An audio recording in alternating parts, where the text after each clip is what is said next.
നമസ്കാരം, ലൈവ് വാർത്തയിലേക്ക് സ്വാഗതം. ഞാൻ പാർവതി. വാർത്തകളിലേക്ക്.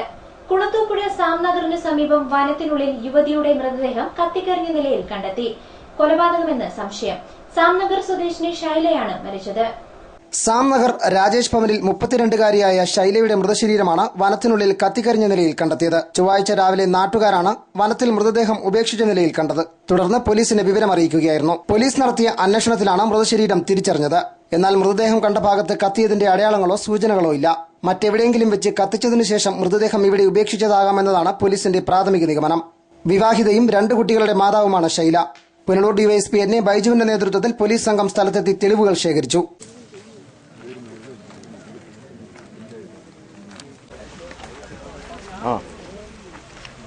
ഡോഗ് സ്ക്വാഡും ഫോറൻസിക് വിരലേലാട വിദഗ്ധരും സ്ഥലത്തെത്തി തെളിവെടുപ്പ് നടത്തി. സംഭവത്തിൽ ദുരൂഹതയുണ്ടെന്നും സമഗ്ര അന്വേഷണം വേണമെന്നും നാട്ടുകാർ ആവശ്യപ്പെട്ടു. ഈ ബോഡി രാവിലെ കാണുന്നത് നാട്ടിലെ ഇവിടെ പ്രദേശത്ത് താമസിക്കുന്ന ആളുകളാണ് കാണുന്നത്. ഇങ്ങനെ വനത്തിൽ ഇങ്ങനെ കൊണ്ടിട്ടിരിക്കുന്ന ഒരു ബോഡിയൊന്നും വിളിച്ച് പല ഞങ്ങളെയൊക്കെ വിളിച്ചറിയിച്ചു. അങ്ങനെ ഞങ്ങൾ പോയി നോക്കുന്ന സമയത്ത് കാണുന്നത് പിന്നെ കത്തിച്ച് ഒരു ബോഡിയാണ് ഇവിടെ കൊണ്ടിട്ടേക്കുന്നത്.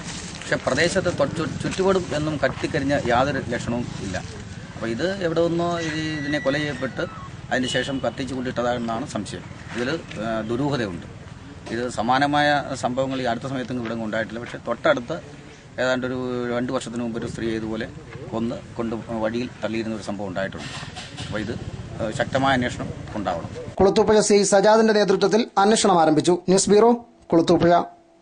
പുനലൂർ ചെമ്മന്തൂർ മുനിസിപ്പൽ സ്റ്റേഡിയത്തിനു സമീപം മനുഷ്യന്റെ അസ്ഥികൂടം കണ്ടെത്തി. സംഭവത്തെക്കുറിച്ച് പോലീസ് അന്വേഷണം തുടങ്ങി. മുനിസിപ്പൽ സ്റ്റേഡിയത്തിൽ ക്രിക്കറ്റ് കളിക്കുകയായിരുന്ന കുട്ടികൾ പന്ത് തിരഞ്ഞു ചെന്നപ്പോഴാണ് അസ്ഥികൂടം കണ്ടത്. ഉടൻ വാർഡ് മെമ്പർ രഞ്ജിത്തിനെ വിവരമറിയിക്കുകയും തുടർന്ന് പോലീസ് സംഘം സ്ഥലത്തെത്തുകയുമായിരുന്നു. ശരീരഭാഗങ്ങൾ വേറിട്ട നിലയിലായിരുന്നു അസ്ഥികൂടം. ഉടലിൽ നിന്ന് 2 മീറ്ററോളം അകലത്തിൽ തലയും ഒരു കൈയും കാണപ്പെട്ടു. പുനലൂർ സിഐ അരുൺകുമാർ, എസ്ഐ ബെന്നി ലാലു എന്നിവരുടെ നേതൃത്വത്തിലുള്ള സംഘം സ്ഥലത്തെത്തി വിശദമായ പരിശോധന നടത്തി. തുടർന്ന് ഫോറൻസിക് വിദഗ്ധരും വിരലടയാള വിദഗ്ധരും ഡോഗ് സ്ക്വാഡും സ്ഥലത്തെത്തി പരിശോധന നടത്തി. അസ്ഥികൂടം വിദഗ്ധ പരിശോധനയ്ക്കായി തിരുവനന്തപുരം മെഡിക്കൽ കോളേജ് ആശുപത്രിയിലേക്ക് അയച്ചു. അസ്ഥികൂടത്തിന് അടിഭാഗത്തു നിന്ന് ഒരു ഷർട്ട് ലഭിച്ചിരുന്നു. അതിനാൽ പുരുഷന്റെ അസ്ഥികൂടമാണ് ഇതെന്ന് സംശയിക്കുന്നതായി പോലീസ് പറഞ്ഞു. വിദഗ്ധ പരിശോധനയ്ക്ക് ശേഷമേ ഔദ്യോഗിക സ്ഥിരീകരണം നൽകാൻ സാധിക്കുകയുള്ളൂ. News bureau, Punalur. പുനലൂർ നരിക്കൽ റോഡിൽ പാമ്പാടി ജംഗ്ഷന് സമീപം പുലിയുടേതെന്ന് സംശയിക്കുന്ന കാൽപ്പാടുകൾ കണ്ടെത്തി. പുലി ഇറങ്ങിയെന്ന അഭ്യൂഹത്തെ തുടർന്ന് പ്രദേശവാസികൾ ഭീതിയിലാണ്. ഞായറാഴ്ച രാത്രിയിലാണ് പുലി എന്ന് സംശയിക്കുന്ന ജീവി പ്രദേശത്ത് പ്രത്യക്ഷപ്പെട്ടതെന്ന് കരുതുന്നു. തിങ്കളാഴ്ച പുലർച്ചെയാണ് നരിക്കലിലെ വീട്ടുമുറ്റത്ത് കാൽപ്പാടുകൾ കണ്ടതെന്ന് പ്രദേശവാസികൾ പറഞ്ഞു. ഇവിടെ നിന്ന് കഴിഞ്ഞ രാത്രിയിൽ നായ്ക്കളെ കാണാതായതായും പറയപ്പെടുന്നു. കഴിഞ്ഞ രാത്രി നായ്ക്കൾ നിർത്താതെ കുരച്ചിരുന്നതായും പ്രദേശവാസികൾ പറഞ്ഞു. ഇന്നലെ രാത്രി 9 മണിക്ക് ശേഷം ഇവിടെ വന്നപ്പോൾ കാൽപ്പാടുകൾ കണ്ടു. വീണ്ടും രാവിലെ നോക്കിയപ്പോൾ നല്ലതായിട്ട് തെളിഞ്ഞു കിടക്കുക. ഇത് പലരും നാട്ടുകാരെല്ലാം വന്ന് കണ്ടപ്പോൾ ഇത് പുലിയുടെ കാലാന്ന് പറഞ്ഞു. അങ്ങനെ ഞങ്ങൾ ഫോറസ്റ്റ് വിളിച്ചറിയിച്ചിട്ട് ഫോറസ്റ്റ് 4 ഡിവിഷൻ വിളിച്ചിട്ട് ആരെയും എടുക്കുന്നില്ല. പിന്നെ പോലീസ് സ്റ്റേഷനിൽ വിളിച്ചറിയിച്ചു. അന്നേരം എന്തെങ്കിലും വിശേഷം ഉണ്ടെങ്കിൽ അറിയിക്കണമെന്ന് പറഞ്ഞു. പിന്നെ ഇവിടുത്തെ പഞ്ചായത്ത് മെമ്പറേയും എല്ലാവരെയും വിളിച്ച് നാട്ടുകാർ ഒന്നും കണ്ടുകൊണ്ടിരിക്കുക. എപ്പോഴും ഈ പാട് തന്നെ ഇങ്ങനെ കിടക്കും. നാട്ടുകാരുടെ പരാതിയെ തുടർന്ന് സ്ഥലത്തെത്തിയ വനപാലക സംഘം പുലിയുടേതിന് സാദൃശ്യമുള്ള കാൽപ്പാടുകളാണ് ഇവിടെയുള്ളതെന്ന് സ്ഥിരീകരിച്ചു. വിദഗ്ധ പരിശോധനയ്ക്കായി കാൽപ്പാടിന്റെ ചിത്രങ്ങൾ ശേഖരിച്ചു. ഇനിയും പുലിയുടേതെന്ന് കരുതുന്ന സാമീപ്യം ശ്രദ്ധയിൽപ്പെട്ടാൽ കെണി സ്ഥാപിക്കുമെന്നും വനപാലകർ അറിയിച്ചു. News bureau, Punalur. സിപിഎമ്മിന്റെ ജില്ലാ സംസ്ഥാന നേതാക്കൾക്കെതിരെ രൂക്ഷ വിമർശനവുമായി KPCC vice president Bharathipuram Sasi. CPM ജില്ലാ സെക്രട്ടേറിയറ്റ് അംഗം എസ് ജയമോഹൻ, സംസ്ഥാന നേതാക്കളായ 3 ജയരാജന്മാർ എന്നിവർക്കെതിരെയാണ് ഭാരതിപുരം രൂക്ഷ വിമർശനം ഉന്നയിച്ചത്. ഏറത്ത് സിപിഎമ്മിന്റെയും സിഐടിയുവിന്റെയും കൊടിമരങ്ങൾ തകർക്കപ്പെട്ട സംഭവത്തിന്റെ പശ്ചാത്തലത്തിൽ കോൺഗ്രസ് മണ്ഡലം കമ്മിറ്റി വിളിച്ചു ചേർത്ത രാഷ്ട്രീയ വിശദീകരണ യോഗത്തിലാണ് ഭാരതിപുരം ശശി സിപിഎം നേതാക്കൾക്കെതിരെ രൂക്ഷ വിമർശനം അഴിച്ചുവിട്ടത്. കൊടിമരങ്ങൾ തകർത്തത് പ്രദേശത്തെ സിപിഎം വിട്ട് കോൺഗ്രസിൽ ചേർന്നവരാണെന്ന് എൽഡിഎഫ് ആരോപിച്ചിരുന്നു. ഈ ആരോപണം ഭാരതിപുരം ശശി തള്ളി. കഴിഞ്ഞ ദിവസം എൽഡിഎഫ് വിളിച്ചു ചേർത്ത രാഷ്ട്രീയ വിശദീകരണ യോഗത്തിൽ ജില്ലാ സെക്രട്ടേറിയറ്റ് അംഗം എസ് ജയമോഹൻ കോൺഗ്രസിനെതിരെ ഉപയോഗിച്ചത് തന്റെ പദവിക്ക് നിരക്കാത്ത ഭാഷയാണെന്ന് ഭാരതിപുരം ആരോപിച്ചു.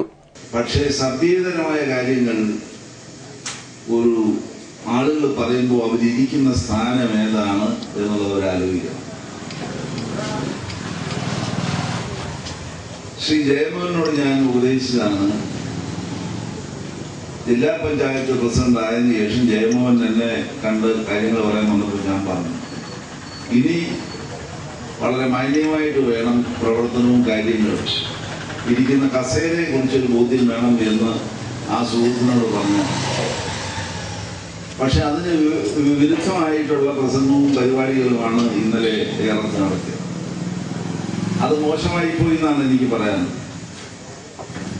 ഈ ഉച്ചഭാഷണിൽ കൂടെ ഈ വെല്ലുവിളിയൊക്കെ അത് പഴയ കാലത്തായി പോയി.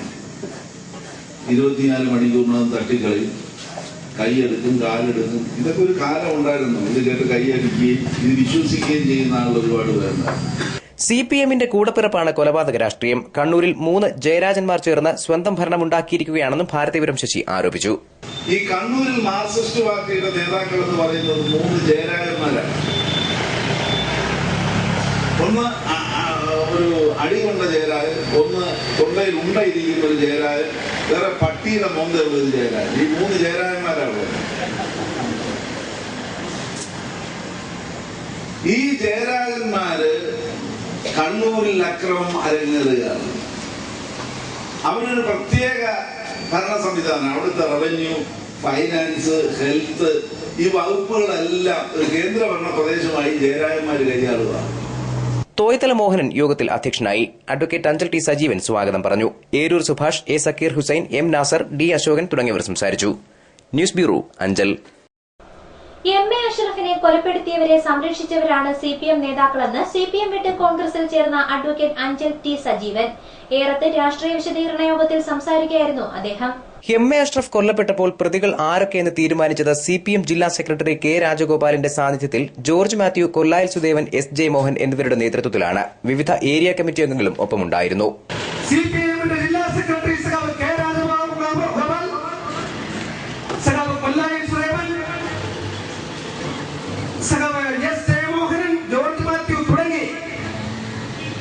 ഈ 2 കടയ്ക്കൽ, ചടയമംഗലം, പുനലൂർ, 2 പത്തനാപുരം 3 ഏരിയ കമ്മിറ്റിയിലെ ഏരിയ കമ്മിറ്റി മെമ്പർമാർ ഒന്നടങ്കം നിന്നുകൊണ്ട് അഷ്റഫിന്റെ കൊലക്കേസിലെ പ്രതികളെ തീരുമാനിച്ചു. 1-ാം പ്രതി അബ്ദുൽ ഖാദർ, 2-ാം പ്രതി മുഹമ്മദ്, 3-ാം പ്രതി അഞ്ചലിൽ ആക്രി കച്ചവടം നടക്കുന്ന കഹാർ, 4-ാം പ്രതി തല്ലിപ്പുള്ളി ബഷീർ എന്ന് പറയുന്ന ആളുടെ മകൻ ബൈജു, 5-ാം പ്രതി ചീഫ് വയൽ നൌഷാദ്, 6-ാം പ്രതി വക്കൽമുക്ക് നൌഷാദ്, പിന്നെ കണ്ടാൽ അറിയാവുന്ന 9 പ്രതികളും. അങ്ങനെ 15 പേരെ പ്രതികളാക്കി മൊഴി കൊടുക്കുവാൻ CPM-ന്റെ ജില്ലാ സെക്രട്ടറിയുടെ സാന്നിധ്യത്തിൽ തീരുമാനിക്കുന്നു. എന്നാൽ കൊല നടന്ന പിറ്റേ ദിവസം മൊഴി കൊടുക്കുന്നതിനിടെ കേസിൽ ഫൗൾ പ്ലേ നടന്നു. അഡ്വക്കേറ്റ് എസ് സൂരജും സജ്ജാദും പാർട്ടി ഭാരവാഹിത്വമുണ്ടായിരുന്ന തന്നെ അറിയിക്കാതെയാണ് മൊഴി കൊടുത്തത്. FIS പരിശോധിച്ചപ്പോഴാണ് പ്രതികൾ മാറിയിട്ടുണ്ടെന്ന് വ്യക്തമായത്. 1-ാം പ്രതി തീരുമാനിച്ചതുപോലെ അബ്ദുൽ ഖാദർ തന്നെ, 2-ാം പ്രതി മുഹമ്മദും തന്നെ. പക്ഷേ 3, 4, 5, 6 പ്രതികൾ, അതായത് സഖാവ് അഷ്റഫിനെ ക്രൂരമായി കൊലപ്പെടുത്തുന്നതിന് വേണ്ടി വീടിനകത്ത് കയറി സഖാവ് അഷ്റഫിനെ ആക്രമിച്ച കബീറും ചീഫ് വയൽ നൌഷാദും വക്കൽമുക്ക് നൌഷാദും ബൈജുവും ആ മൊഴിയിൽ നിന്നും ഒഴിവാക്കപ്പെട്ടു. അഡ്വക്കേറ്റ് എസ് സൂരജുമായി അടുപ്പമുണ്ടായിരുന്നവരാണ് ഒഴിവാക്കപ്പെട്ട പ്രതികൾ. ഇക്കാര്യം നേതാക്കളെ അറിയിച്ചപ്പോഴും ഉദാസീനമായ പ്രതികരണമാണ് ഉണ്ടായതെന്ന് ടി സജീവൻ പറഞ്ഞു. ചന്തമുക്കൽ കേന്ദ്രീകരിച്ചുള്ള പ്രതികൾ മാറ്റപ്പെട്ടു.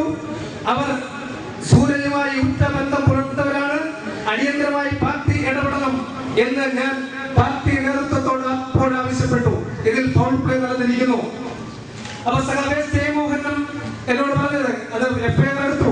ഇനി പോസ്റ്റ്മോർട്ടം നടക്കട്ടെ, പോസ്റ്റ്മോർട്ടം നടന്നിട്ട് ബോഡി സംസ്കരിക്കട്ടെ, ബോഡി സംസ്കരിച്ചിട്ട് നമുക്ക് ഇടപെടാമല്ലോ. സഖാവ് അഷ്റഫിന്റെ അടക്കം കഴിഞ്ഞുള്ള ഈ വിഷയം ഞാൻ ജോർജ് മാത്യു, ബാബു പണിക്കർ, കൊല്ലായിൽ സുദേവൻ, ജില്ലാ സെക്രട്ടറി കെ രാജഗോപാൽ തുടങ്ങിയ മുഴുവൻ ആളുകളുടെയും ശ്രദ്ധയിൽപ്പെടുത്തി. ആർക്കും വേണ്ടാത്തവില്ല. കേസിൽ പുനരന്വേഷണം ആവശ്യപ്പെട്ട് കോടതിയെ സമീപിക്കുമെന്നും അഡ്വക്കേറ്റ് സജീവൻ പറഞ്ഞു. News bureau, Anchal. കുളത്തൂപ്പുഴ ധർമ്മശാസ്ത്ര ക്ഷേത്രത്തിലെ മേടവിഷു ആഘോഷത്തിന്റെ ഭാഗമായി വർണ്ണാഭമായ ഘോഷയാത്ര നടന്നു. ദൃശ്യങ്ങൾ. പരശുരാമൻ പ്രതിഷ്ഠിച്ച കേരളത്തിലെ 5 ശാസ്താക്ഷേത്രങ്ങളിലൊന്നാണ് കുളത്തൂപ്പുഴയിലേത്. ബാലകരൂപത്തിലാണ് ഇവിടെ ശാസ്താവ് കുടികൊള്ളുന്നത്. മേടമാസത്തിലെ വിഷുവാണ് പ്രധാന ഉത്സവം. ആയിരക്കണക്കിന് ഭക്തർ പങ്കെടുത്ത വിഷു ആഘോഷങ്ങൾക്ക് മിഴിവേകിയാണ് ഭക്തിനിർഭരമായ ഘോഷയാത്ര നടന്നത്.